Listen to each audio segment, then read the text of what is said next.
Hello everyone and welcome to this video explaining to you what exactly the Emblem system is and what it does and what to expect from what we saw on the public test build this last weekend. So the Emblem system is the rework of DBD's entire ranking system. It will determine how you rank up during a game and how many pips you get or don't get. The blood point system will remain in the game, so do not worry, you can still get your blood points in exactly the same way as you can now. Nothing is changing with the blood point system. It is just that now, blood points and your rank are going to be separated. Before I go any further, I just want to say this quick disclaimer. This is how the Emblem system worked on the public test build. This means that everything I'm about to say is subject to change, and it may not be implemented exactly as it was on the PTB. So nothing here is set in stone, anything can change. So now let's get on to what exactly the Emblem system is and how does it work. First, let's look at the ranking bar. You can see there are defined black lines along the bar as well as the pip points. There are a total of 16 black lines along the bar. Now I'm not counting the first black line because it represents 0 progress. So here we have the safety pip at 5, pip at 8, and double pip at 13. Now your emblem quality will affect how much progress you get on this bar. So first let me go over the emblem qualities. You have nothing, bronze, silver, gold, and iridescent. Bronze emblems will give you 1 point towards your pip, silver gives 2, gold gives 3, and iridescent gives 4. So let me show you some examples here of emblems and the points they award. On this first example here, you can see that I got 6 points towards my rank. So I have gold, that represents the first 3 lines, silver for the next 2, which gets me to the safety pip, and then I get the last 4 from my iridescent. That puts me over the pip line. This next example is on the survivor side, and as you can see, I have 3 gold emblems and 1 silver. So those 3 gold emblems takes me to 9 points towards my progress, which is just 1 past the pip, and then the silver gives me my last 2 points in the ranking bar. So now that you see how emblems affect progress towards your rank, I just want to add this other thing about them, and that is the quality of the emblem is all that matters when the system is calculating your score. It does not matter how close you were to getting a gold or iridescent emblem. What you see is what you get. So now let's take a look at what you must do to get points towards your emblems and how to get them to the quality you need to rank up. I will start with survivor emblems first, and then I will go over the killer emblems. The 4 emblems for survivors are Lightbringer, Unbroken, Benevolent, and Evader. Now let's see what you need to do to score in these categories.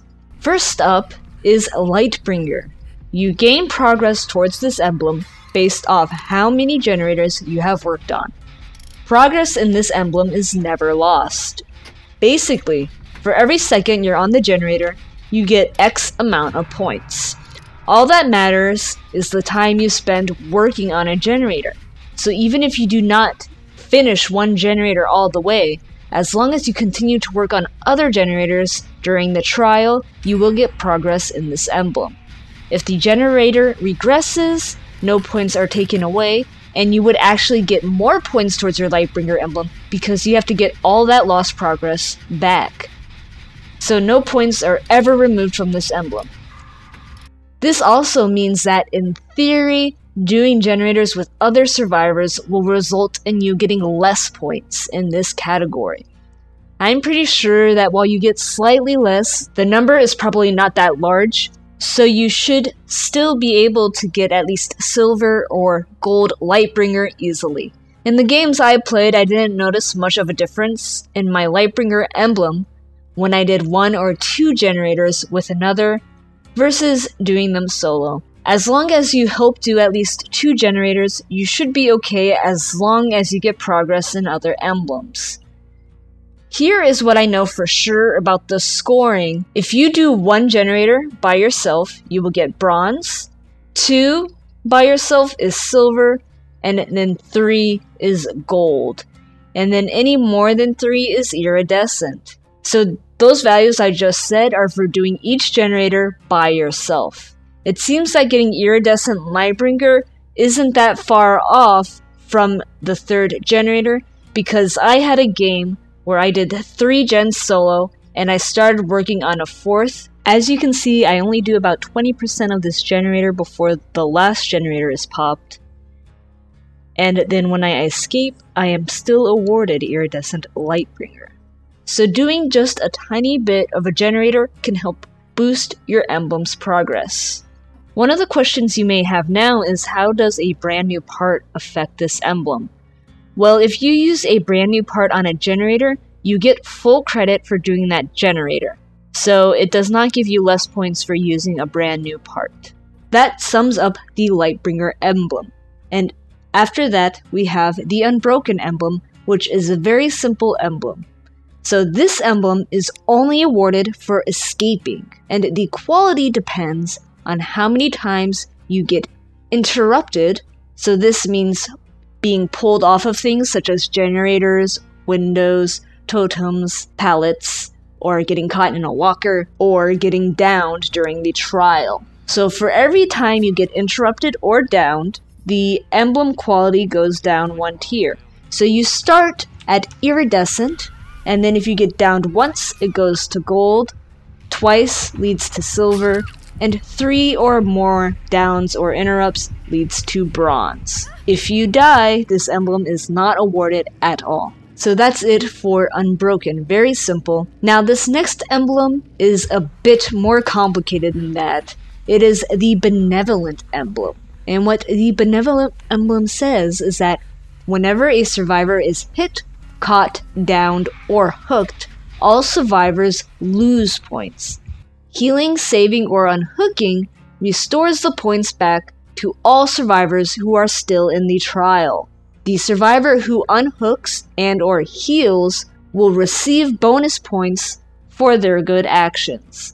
So I'm going to make up some number values to help explain how this Benevolent emblem works. These numbers are not the real ones you are awarded. I am completely making them up for demonstration purposes. So let's look at this emblem again. It says whenever a survivor is hit, downed, caught, or hooked, all survivors lose points. And yes, these points do go into the negative values because I have healed survivors, but when I died, I got no Benevolence emblem. So pay attention to the bottom left corner where the portraits are, because I will be showing you their loss and gain of points as I explain this emblem. For my explanation purposes, please ignore the fact that other survivors are being injured as I give you guys the example. Just pretend that none of the other survivors except the one I am talking about is getting injured. So first off, let's use a survivor getting hit to show you guys what happens. The second the survivor gets hit, everyone loses, say, 20 points. And if the survivor is downed, another 20 points are taken away. Then when they get hooked, another 20 are taken off. So the capturing and hooking of one survivor equals a loss of 60 points to everyone in the game. Now if that survivor is saved from the hook and healed, all 60 of those points are restored to anyone who is still in the match. So saving them from the hook would give everyone plus 40, 20 for the dying state and 20 for the hook state, and then healing them to full would give another 20 points, restoring all points that were lost. Now, the survivor who actually performs the save and or heal gets bonus points. So let's say they get 200 points for the hook save and another 50 points for the heal. Now this is how you actually get points towards this emblem in the first place, because if you never save or heal anyone, you will not earn this emblem. So you can get the most points for this emblem by saving someone from the hook and then healing them to full. In this example, you would have 250 points in the benevolent emblem, while everyone else in the game has 0. So this way, even if you lose points later for survivors being hit or hooked, it is only a small amount of the much larger pool of points you have now compared to everyone else. Keep in mind that if survivors are killed, it will subtract those benevolence points from everyone for that survivor being injured, downed, and hooked. And then since that survivor can no longer be saved or healed, those points will be lost forever. So going back to my example, everyone would lose negative 60 points permanently. So everyone except the survivor who's saved would be in the negative values. This means having your team die on you does hurt your benevolent emblem. Now, I have had a game where I performed a majority of the hook saves and heals, and even though some survivors died and I was injured when I escaped, I still got iridescent benevolence. So this is why in my example I made the reward for hook saving and healing so high. However, I have also had the points I've gained from healing another survivor completely negated by the killer killing other survivors, and resulting in me getting no benevolence emblem at all. One last thing you must know about this emblem is that self-healing with self-care or a medkit will not award you with benevolent points. Yes, it will restore the lost points due to your injury, but you do not get any bonus ones. This would also apply to perks such as Unbreakable and No Mither, because getting yourself up from the dying state is not altruistic towards your team, it's your own self-survival, so it does not count as a benevolent action. Speaking of No Mither, if you are wondering if benevolent points are affected by this, it is not. Since the survivor's health state is the result of a perk, you do not get penalized for it. You only get points lost if the killer actively hits, interrupts, or hooks someone. I hope that clears up the benevolent emblem for you. I did my best to explain it in the most clear way possible. Now it is time for our final emblem, Evader. So you gain points in this category by remaining unnoticed by the killer. The closer you are to the killer, the more points you get. You also gain points if you escape a chase without getting hit. The longer the chase, the more points you get if you manage to escape.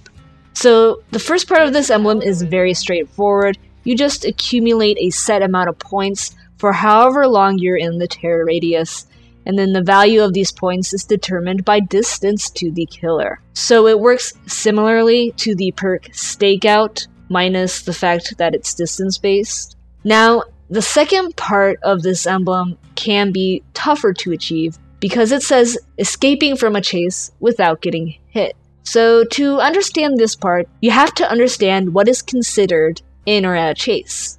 Because you may have the killer chasing you for a long time, but if you manage to break line of sight and you get those blood points that says escaped for boldness, then that is considered a break in the chase, and that would be considered a successful evasion. But then, the killer finds you immediately and you're back in the chase again.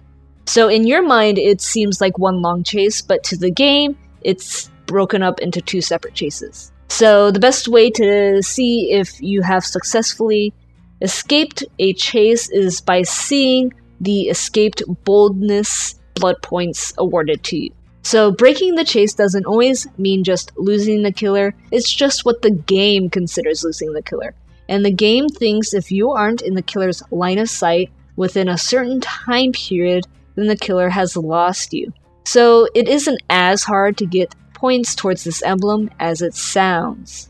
But it is still quite difficult, don't get me wrong. Now, another thing about chases is that it takes 2 hits to down you. So you can get hit during a chase, but if you escape without getting hit a second time, you could still technically get points towards this emblem. Now, this is the part of the emblem that I get a little bit confused myself about, because I don't know if there is a cooldown between getting hit and breaking chase. Let's say, for example, if you break chase right after you get hit, would that be considered a successful evasion? Because yes, you lost the killer, but you got hit.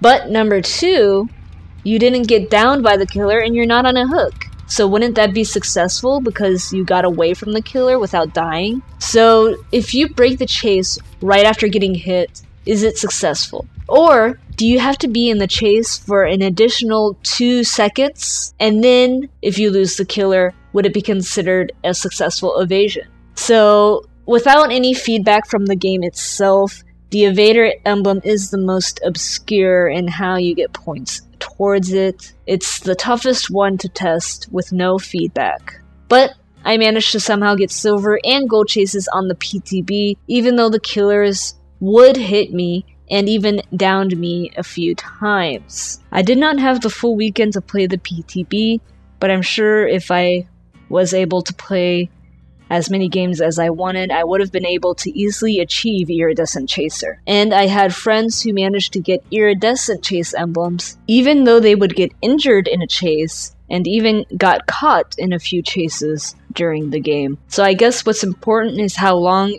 the killer is chasing you, and then actually being able to escape a few times during that long chase before getting caught. And that covers all the survivor emblems. Now, it's time to take a look at the killer emblems. The 4 emblems for killers are Gatekeeper, Devout, Malicious, and Chaser. Let's start with the first emblem, Gatekeeper, which says that you gain points every second based on the amount of generators that are not repaired on the map. Finishing the trial with any unfinished generators awards bonus points. So I'm going to make up some number values again to help explain this emblem. And basically what it means is that at the start of the trial, you are getting plus 5 points a second. And then when 1 generator is popped, you would get 4 points a second. Then 3, then 2, then 1, and finally 0 for when all generators are repaired. So stalling out the game at 5 generators will give you more points than stalling it out at 1 generator, because your point generation is higher at 5 generators. I found it is possible to get Iridescent Gatekeeper even if all 5 generators are completed. That is, if the survivors take a long time to get the first few generators done. In one of the games that I got Iridescent Gatekeeper without killing, it took the survivors 3 minutes and 6 seconds to do the first generator, 6 minutes and 5 seconds to do the second generator, 43 seconds to do the third, 1 minute and 14 seconds to do the fourth, and 3 minutes and 22 seconds to finish the last one. This was without Hexruin or Thanatophobia or Dying Light. And surprisingly, the game itself was only a 17-minute game, so it wasn't that long. So for this emblem, I think you shouldn't worry too much about keeping the generators from being done. Just focus on hunting down survivors and getting them out of the game as soon as possible. Because removing survivors from the game is the best way to slow down generators, or giving these survivors other places to be besides the generators. So if you keep up the pressure on the map, you keep hooking people, you keep downing people, you slug people when you are given the opportunity to slug, then that will slow down the generators because the survivors will be so busy healing each other up and saving each other from the hooks that they won't be able to finish all the generators. So, this goes into the second part of the emblem that says if you manage to end the game with unfinished generators, you will get bonus points. And this is the part I think you should focus more towards during a game, because you want to kill the survivors before they power all the generators. Obviously, the more generators that are incomplete, the more points you get.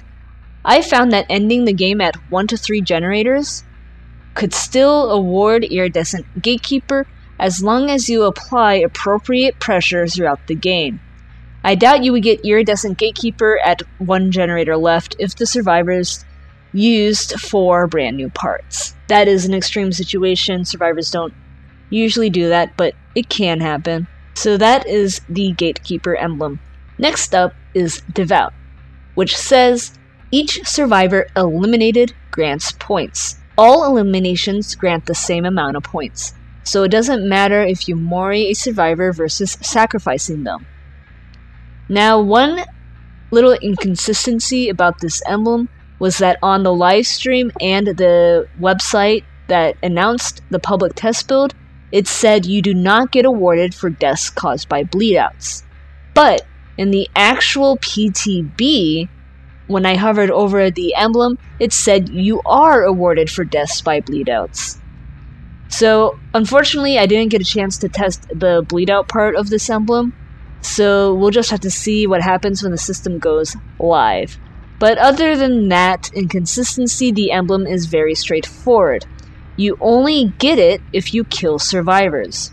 1 kill is bronze, 2 kills is silver, 3 kills is gold, and 4 is iridescent. So that is the Devout emblem.